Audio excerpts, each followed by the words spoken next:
Certainly. Here's a rewritten version of your powerful story, maintaining its emotional weight and clarity while refining the flow, structure, and grammar for better readability. Asterisk, asterisk the medal. A promise kept, asterisk, asterisk. It was a breezy afternoon at the National Navy Memorial in Washington. D.C. rows of chairs filled the marble plaza. Families and curious onlookers gathered, American flags rippling in the wind. A special ceremony was underway. President Donald Trump had arrived to honor the nation's oldest living Navy. Veterans. As Trump approached the podium, the crowd quieted. But off to the side, a soft murmur rose. A wheelchair moved slowly toward the front. In it sat a frail yet dignified man, silver hair, sun-worn skin, dressed sharply in his navy blues. The name tag on his uniform read, Commander Eli Dawson, Ret. Whispers rippled through the crowd. Asterisk, isn't that the vet who... Before anyone could finish, Eli raised a trembling hand in a sharp salute. Silence fell again. Trump paused mid-sentence, his eyes drawn to the old sailor. "Oh!" Cameras flashed as the president stepped down from the podium and approached him. In Eli's outstretched hand was a small, glinting object. A medal, someone whispered, but it wasn't just any medal. Engraved on its surface were the words, "For unyielding courage, Donald J. Trump." Trump looked at it, confused. "Sir, what is this?" he asked softly. Eli's voice cracked, but was steady. "Mr. President, I waited 75 years to give this to the right man." "And you're him?" the crowd gasped. No. Trump's expression shifted, confusion mixed with disbelief. Every phone in the plaza was now recording. Something deeper than politics was unfolding. "I had this made in 1946, Eli said, his voice growing stronger. "Back when I was 19, I was recovering on a hospital ship in the Pacific after the war ended. After I made a promise," Trump knelt slightly beside him, medal in hand. "What promise?" Eli's eyes glistened. "To a friend, a brother. He died saving my life during the Okinawa retreat. The bravest man I ever knew. Before he passed, he told me, someday someone will remind this country what courage really looks like. When they do you, give them this." Trump looked around, every eye on Eli, every heart holding its breath. "I thought I'd never find that man," Eli whispered, "but last year I did. It was you." That night, after the crowd had dispersed, and headlines buzzed with speculation, Trump arranged a private meeting with Eli, in a quiet room inside the memorial. The veteran held a faded leather satchel in his lap. "There's more," he said. From the bag, he pulled a brittle, yellowed envelope. Trump opened it carefully. Inside was a handwritten letter, dated August 2nd, 1946, "To the man this medal will one day belong to," it began. Trump read aloud the letter that told of a harrowing night near Okinawa. A young sailor named Jack Remy had dragged Eli, unconscious and wounded, back to safety under enemy fire. Jack took 2 bullets to the back. As he lay dying beside Eli, he whispered, "Asterisk, there will come a time when this nation forgets what honor looks like. If you survive, don't let it fade. One day someone will carry that fire again. Give him this." Asterisk. Trump's hands trembled slightly. "Who was Jack Remy?" he asked. Eli's eyes welled up. "He was the best of us. And until recently, I thought no one like him remained. But then I watched you walk into Dover Air Base in 2019, standing tall among the soldiers. That's when I knew Jack would have seen it too." Trump asked quietly. "Why now?" "'Cause," Eli said, smiling faintly, "I don't have much time left. And promises, they don't expire." The next day, Trump visited Eli's nursing home in Virginia. He brought a military historian and a photographer. In the quiet library, Eli opened a small box of memorabilia, black and white photos, handwritten logs, and a metal mold crafted by a Japanese artisan after the war. "This isn't an official Navy medal," the historian noted. "No," Eli said. "It was custom-made with melted bullet casings and part of Jack's dog tag. The Navy kept the other one. This was forged to carry his spirit forward. His sacrifice was never honored. No headlines, no parade, just silence." He looked at Trump. "This medal was never meant for a politician or a general. It was meant for a symbol." Someone who stood against ridicule and honored the forgotten. Someone who reminded America to see the unseen. Trump's voice was quiet. "That's what you think I've done?" "I don't think," Eli said. "I know." That night, Trump couldn't sleep. He held the medal in his hand. It felt heavier than gold. He called his aides. "Clear my schedule. I'm going back to see Eli and prepare a statement." "Sir, is this about the medal?" "No," Trump said. "It's about Jack, and every Jack who never got remembered." The next morning, Trump returned to Eli's bedside. Cameras waited. Outside, inside, it was just the two of them. "I'm going to tell Jack's story," Trump said. Not in a tweet, not in a press release. On national television, Eli was stunned. "You do that?" Trump nodded. "Of all the speeches I've ever given, this one might matter most." Eli's eyes filled with tears. Then he reached into a drawer and handed Trump a worn dog tag. "Jack's, the original. I've carried it for 75 years. Now it's yours." 3 days later, Trump addressed the nation. No campaign signs, no music. Just a Navy SEAL on the podium, a medal in one hand, a dog tag in the other. He told America the story of Jack Remy, the forgotten sailor who gave his life to save another, and the promise that outlived him. The speech went viral. Hashtags like hashtag Jack Remy, hashtag Eli Dawson's promise, and hashtag Forgotten Heroes trended worldwide. News outlets replayed Trump's final line over and over. **** America isn't built only by those in power, but by those who die in silence for others to live. Today we remember Jack Remy, and through him, we remember them all. **** At the nursing home, Eli watched the broadcast in full dress uniform. Nurses and veterans gathered around, some wiping tears. For the first time in decades, the story of a forgotten sailor echoed across the land he died to protect. Within a week, the White House mailroom overflowed with letters. Veterans shared stories of comrades never honored. Families sent photos. Teachers requested to include Jack's story in their history lessons. One letter stood out. It came from a woman in Tennessee, Emily Price, handwritten, on flowered stationery. "My grandfather served beside Jack Remy. He never spoke of the war, but he always carried a photo of a young sailor. I believe it was Jack. Thank you for giving us closure." Trump invited her to D.C. She brought with her a small photo album and a voice recording her grandfather had made before passing. The tape crackled with age, but one line was clear. Jack saved them all. Never got a medal. Watching he'll get his salute someday. When Emily met Eli, she showed him the photo. He trembled. "That's him. It's my brother." Trump, after conferring with military advisors, made a rare request to posthumously award Jack Remy the Navy Cross. The Department of Defense reviewed the testimony, mission records, and logs. They agreed in a private Oval Office ceremony. Trump stood before Eli, Emily, 2 Navy officers, and a portrait of Jack, newly restored and framed. He pinned the Navy Cross beneath Jack's name. Then Trump turned to Eli. With the help of 2 sailors, Eli stood, raised one final salute. His voice wavered, but his words did not. Mission accomplished, Jack. We finally got you home." Photo of that moment, Shelley saluting, Trump holding the medal, soon became iconic. The White House posted it with a simple caption, "One man waited 75 years to keep a promise. Today, he fulfilled it." That evening as the sun set over Washington. Trump sat beside Eli once more in the West Wing.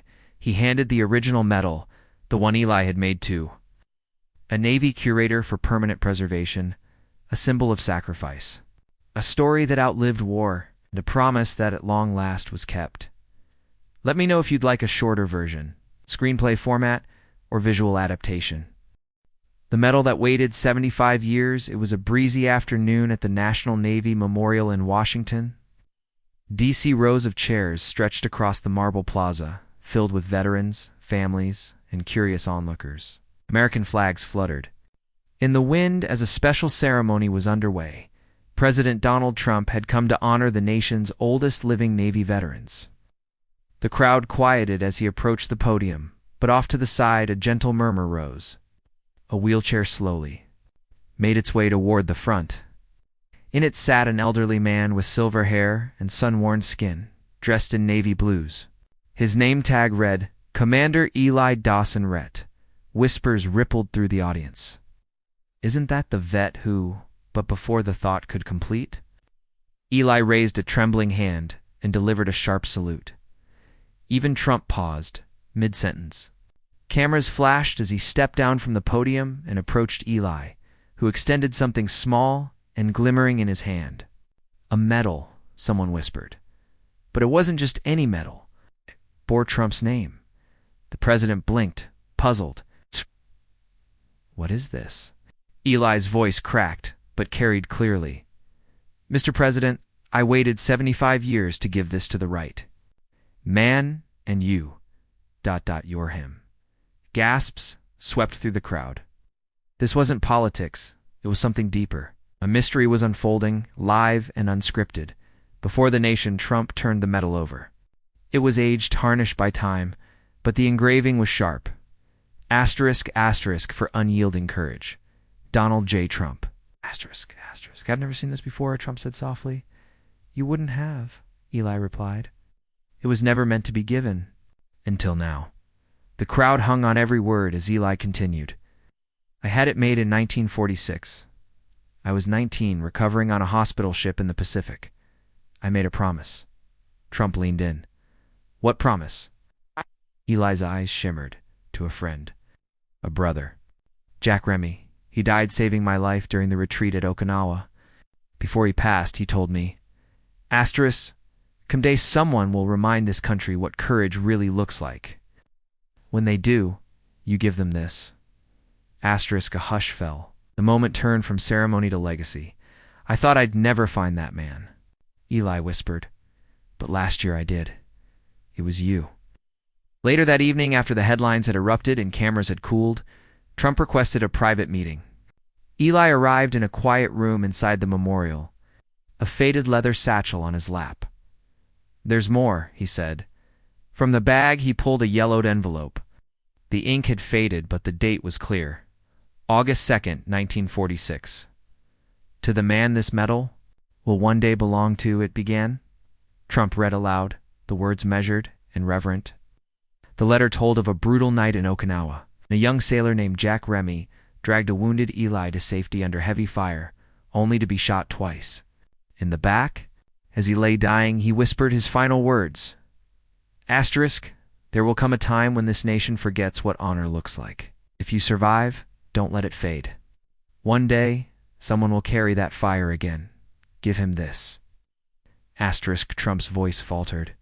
Who was Jack Remy? He was the best of us, Eli replied, tears brimming. And I didn't think there were any more like him. But then I saw you at Dover in 2019, standing tall for the fallen. I knew Jack would have seen it too. The next morning, Trump returned to Eli's nursing home with a military historian and photographer. In the corner of a quiet library, Eli opened a box of memorabilia canned white photos, field logs, and a small metal mold. This isn't an official Navy medal, the historian noted. Double quotes, no. Eli said. It was handmade, melted bullet casings, and part of Jack's dog tags. Trump was stunned. You melted his dog tags? Only one? The Navy kept the other. I forged this so his sacrifice would live on. That night, Trump couldn't sleep. The medal sat in his hand. Cold, heavy, sacred. At dawn, he made a call. Clear my schedule. I'm going back to see Eli and prepare a statement. But not just a statement, a promise. 3 days later, Trump delivered a nationally televised address. There were no banners, no slogans, just a wooden podium, the Navy seal, and a story. Holding the medal and dog tag aloft, he said this, belongs to a man most of you have never heard of, Jack Remy. He spoke of bravery, silence, sacrifice, and of Eli, who had carried a nation's soul in his pocket for 75 years. The final line echoed across screens and hearts. Asterisk, asterisk, America isn't built only by those in power, but by those who die in silence, for others to live. Today, we remember Jack Remy, and through him, we remember them all. Asterisk, asterisk, at Eli's nursing home, veterans and nurses gathered around him as he watched the broadcast. Some wept. Others saluted the screen. For the first time in decades, Jack Remy's name echoed across the land he died for. The ripple didn't stop. Letters poured into the White House from veterans, grandchildren, and teachers. One stood out, a woman in Tennessee named Emily Price. Her grandfather, she said, had kept a photo of a young sailor. I believe it was Jack. Thank you for giving us closure. Trump flew her to D.C. She brought a photo album and a voice recording. The tape was old, crackling, but one sentence rang clear. Asterisk, asterisk, Jack saved them all.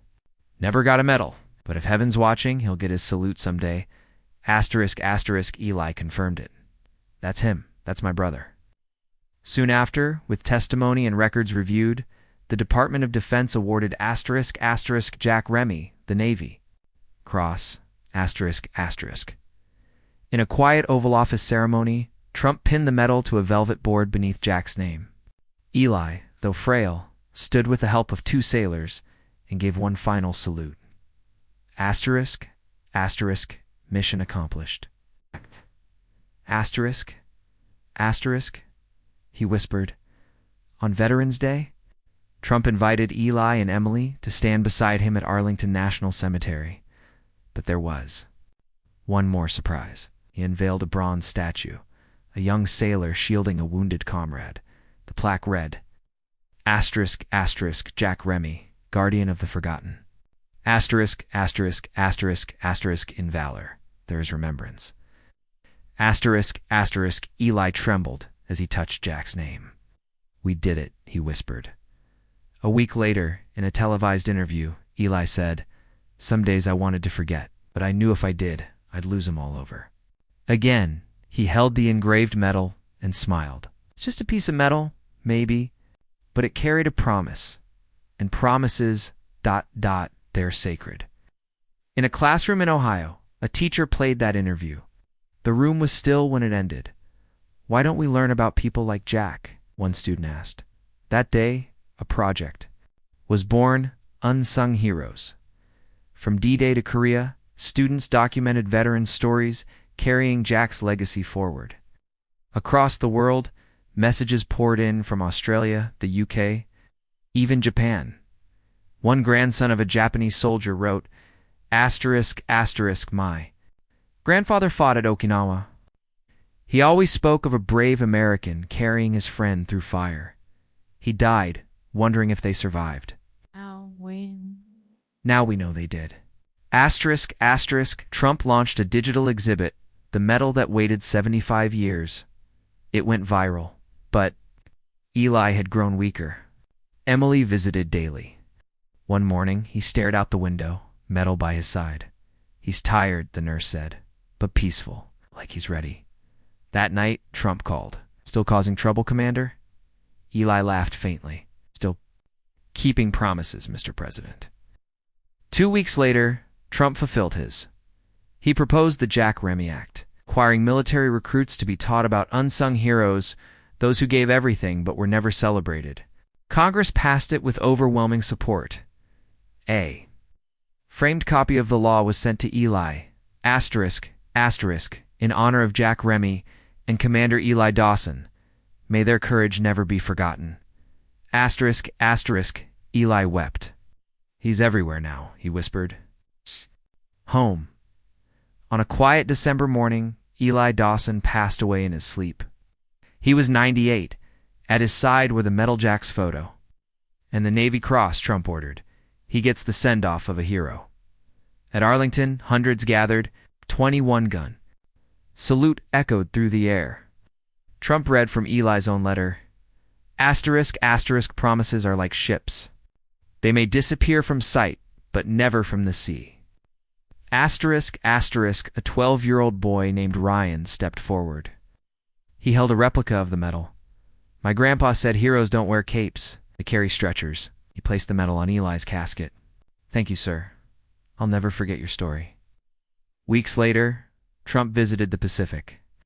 Aboard a Navy ship, they reached Okinawa's waters. There, he dropped a replica of the medal into the sea. The sky was golden, the waves calm. This is where you earned it, Jack, he whispered. Time to bring it home. The original medal was enshrined in the Smithsonian, alongside Eli's letter, uniform, and Trump's Veterans Day speech. A plaque read, ***, 1 medal, 2 lives. A nation changed. ***, a young boy pressed his face to the glass. That's what a promise looks like, his mother said, and the boy nodded. I want to be like Jack. 6 months after Eli's passing, family in Minnesota found an unopened letter in an old Navy trunk. It was from Jack Remy. ***, if you're reading this. Eli, I didn't make it, but live a big life. Fall in love again. And if you ever feel alone, remember courage isn't loud, steady, like the tide. And if you ever find someone who reminds the world what courage looks like, give him the medal. That letter now sits beside the medal in the Smithsonian. Some stories take 75 years to be told, but once told, they echo forever. Let me know if you'd like a version formatted for print, screenplay adaptation, or audiobook narration.